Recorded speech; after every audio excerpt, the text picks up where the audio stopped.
Our movement is about replacing a failed and corrupt political establishment with a new government controlled by you, the American people. The Washington establishment and the financial and media corporations that fund it exist for only one reason: to protect and enrich itself. The establishment has trillions of dollars at stake in this election. For those who control the levers of power in Washington and for the global special interests, they partner with these people that don't have your good in mind.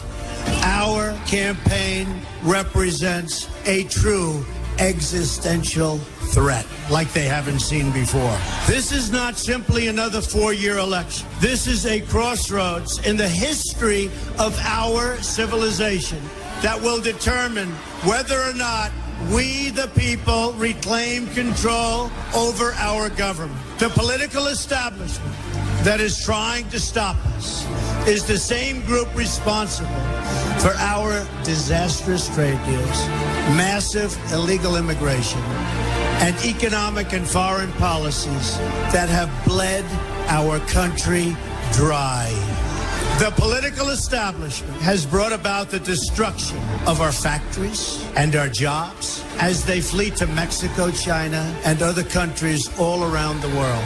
It's a global power structure that is responsible for the economic decisions that have robbed our working class, stripped our country of its wealth, and put that money into the pockets of a handful of large corporations and political entities.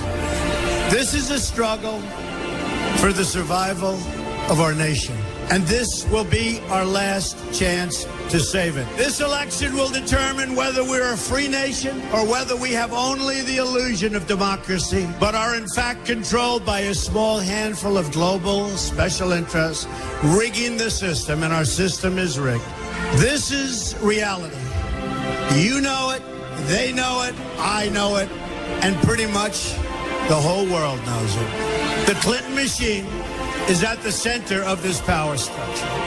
We've seen this firsthand in the WikiLeaks documents, in which Hillary Clinton meets in secret with international banks to plot the destruction of U.S. sovereignty in order to enrich these global financial powers, her special interest friends, and her donors. Honestly, she should be locked up. The most powerful weapon deployed by the Clintons is the corporate media, the press. Let's be clear on one thing. The corporate media in our country is no longer involved in journalism. They're a political special interest, no different than any lobbyist or other financial entity with a total political agenda, and the agenda is not for you, it's for themselves. Anyone who challenges their control is deemed a sexist, a racist, a xenophobe. They will lie, and then again, they will do worse than that. They will do whatever's necessary. The Clintons are criminals, remember that. This is well documented. And the establishment that protects them has engaged in a massive cover-up of widespread criminal activity at the State Department and the Clinton Foundation in order to keep the Clintons in power. They knew they would throw every lie they could at me and my family and my loved ones. They knew they would stop at nothing to try to stop me. Nevertheless, I take all of these slings and arrows gladly for you. I take them for our movement so that we can have our country back. I knew this day would arrive. It's only a question of when. And I knew the American people would rise above it and vote for the future they deserve. The only thing that can stop this corrupt machine is you. The only force strong enough to save our country is us. The only people brave enough to vote out this corrupt establishment is you, the American people. Our great civilization has come upon a moment of reckoning. I didn't need to do this, folks, believe me. I built a great company, and I had a wonderful life.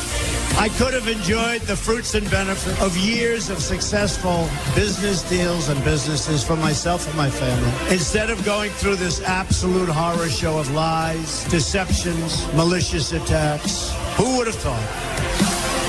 I'm doing it because this country has given me so much, and I feel so strongly that it's my turn to give back to the country that I love. I'm doing this for the people and for the movement, and we will take back this country for you, and we will make America great again. Madam Secretary, you've referred to the QDDR a couple times as being important to diplomatic security. Is that correct? It provoked a discussion, Congressman, about balancing of risk. Madam Secretary, I had a chance to read that. I wanted to only read the executive summary that ran 25 pages, but it didn't have a word about diplomatic security in those entire 25 pages of the executive summary. Not one word, Madam Secretary. And then I read the remaining pages, amounted to 270 plus. Do you know how many pages of those 270 had to do with diplomatic security? It was about the balancing of risk and reward, which Madam was Secretary, not only about diplomatic security specifically, but about the larger question of our mission around the world. Madam Secretary, there was no balance. There was 2 pages out of 270 pages. You talked about a lot of things in there. You talked about a lot of improvements, but it didn't have anything to do with diplomatic security in any material way in that report. You talked about being disappointed, too. I've heard you use that several times. You were disappointed. You read the ARB. Why don't you fire someone? In Kansas, Madam Secretary, I get asked constantly, why has no one been held accountable? How come not a single person lost a single paycheck connected to the fact that we had the first ambassador killed since 1979? How come no one has been held accountable to date? Well, Congressman, the Accountability Review Board pointed out several people working in the State Department who they thought had not carried out their responsibilities adequately, but they said that they could not find a breach of duty. And yes, ma'am, the personnel rules and the laws that govern those decisions were followed very carefully. Yes, ma'am. I'm not asking what the ARB did. I'm asking what you did. I followed the law, Congressman. That was my responsibility. Madam Secretary, you're telling me that you had no authority to take anyone's paycheck, to cause anyone to be fired. You're telling me you were legally prohibited from doing that. Is that your position here this morning? It is my position that in the absence of finding dereliction or breach of duty, there could not be immediate action taken, but there was a process that was immediately instituted and which led to decisions being made. Yes, ma'am. The decision was to put these back at full back pay and keep them on as employees. That was the decision that was made as a result of the processes that you put in place. I will tell you, the folks in Kansas don't think that is accountability. I want to do some math with you. Could I get the first chart, please? Do you know how many security requests there were in the first quarter of 2012? For everyone or for Benghazi? I'm sorry, yes, ma'am. Related to Benghazi and Libya. Do you know how many there were? No, I do not know. Ma'am, there were just over 100 plus. In the second quarter, do you know how many there were? No, I do not. Ma'am, there were 172-ish. Might have been 171 or 173. That's how many were there in July and August, and then in that week and a few days before the attacks? Do you know? There were a number of them. I know that. Yes, ma'am. 83 by our count. That's over 600 requests. You've testified here this morning that you had none of those reach your desk. Is that correct also? That's correct. Madam Secretary, Mr. Blumenthal wrote you 150 emails. It appears from the testimony or the materials that we've read that all of those reached your desk. Can you tell us why security requests from your professionals, the men that you just testified, and with which I agree are incredibly professional, incredibly capable people, trained in the art of keeping us all safe, none of those made it to you, but a man who was a friend of yours, who'd never been to Libya, didn't know much about it, at least that's his testimony, didn't know much about it. Every one of those reports that he sent on to you that had to do with situations on the ground in Libya, those made it to your desk. You asked for more of them. You read them. You corresponded with him. And yet the folks that worked for you didn't have the same courtesy. Well, Congressman, as you're aware, he's a friend of mine. He sent me information he thought might be of interest. Some of it was, some of it wasn't. Some of it I forwarded to be followed up on. The professionals and experts who reviewed it found some of it useful, some of it not. He had no official position in the government, and he was not at all my advisor on Libya. He was a friend who sent me information that he thought might be in some way helpful. Madam Secretary, I have lots of friends. They send me things. I've never had somebody send me a couple of pieces of intelligence with the level of detail that Mr. Blumenthal sent me every week. That's a friend. Well, it was information that had been shared with him that he forwarded on. And as someone who got the vast majority of the information that I acted on from official channels, I read a lot of articles that brought new ideas to my attention, and occasionally people, including him and others, would give me ideas. They all went into the same process to be evaluated. Yes, ma'am. I will tell you that the record that we've received today does not reflect that. It simply doesn't. We've read the emails. We've read everything that we could get our hands on. It's taken us a long time to get it, but I will tell you, you just described all of this other information that you relied upon, and it doesn't comport with the record that this committee has been able to establish today. And I want you to take a look at this chart to the left. You'll see the increasing number of requests, over 600.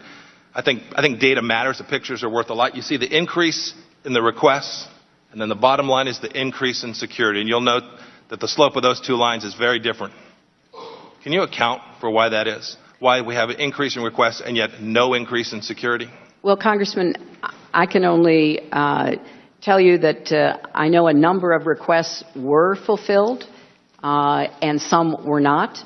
But from my perspective, again, these were handled by the people that were assigned the task of evaluating them. And, you know, I think it's important to, again, reiterate that although there were problems and deficiencies discovered by the Accountability Review Board, the general approach to have security professionals handle security requests, I think, still stands.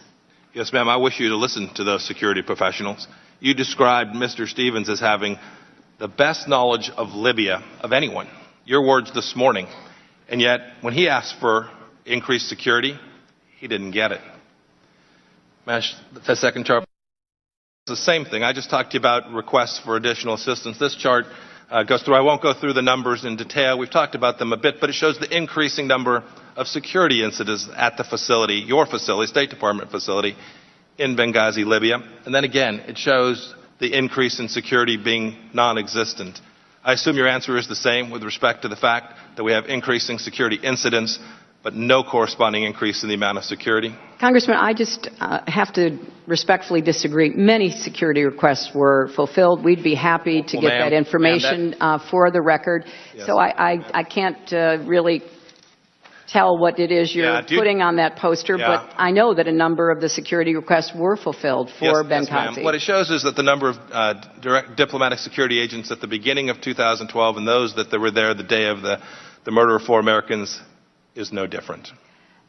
Congressman, the decision, as I recall, was that the Post, namely Embassy Tripoli, on behalf of Benghazi, requested 5 diplomatic security personnel, and they did have that on the day that Chris Stevens was in Benghazi. Unfortunately, that proved insufficient in the face of the kind of attack that they were facing. May I put the next poster up, please? Madam Secretary, you're not likely to know who these 2 folks are, do you? I do not. One on the left is Mohammed al-Zahawi. He was the head of Ansar al-Sharia, a jihadist group based in Benghazi. The man on your left is Wissam bin Hamid. Were you aware that your folks in Benghazi, Libya, met with that man within 48 hours before the attack? I know nothing about any meeting with him. On September 11th, on the day that he was killed, Ambassador Stevens sent a cable to the State Department talking about Mr. bin Hamid. Are you aware of that cable? No, I'm not. He said in his cable, he said they, referring to Mr. Wissam bin Hamid, they wanted an introductory meeting. They were here.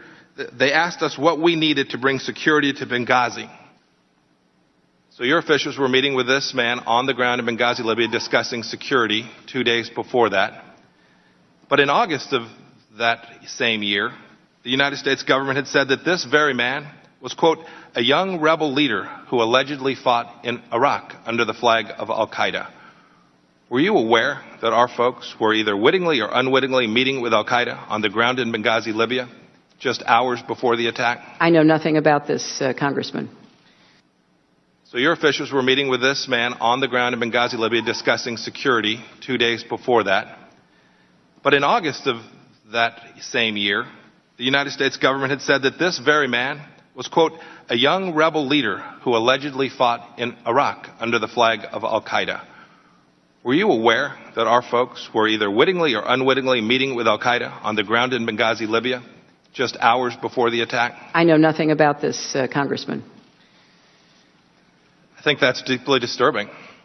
I think the fact that your team was meeting with I'm sorry, which team is this, Mr. Yeah, it would have been, we don't know exactly who. Well, it would be held the meeting with helpful. him. It would have been one of your State Department employees, Madam Secretary. I don't know which one. Perhaps you could enlighten us, or we can get the records we need to do so. Well, to date, we've not been able to learn that. Well, since we didn't have an ongoing government personnel in Benghazi, I don't know to whom you are referring.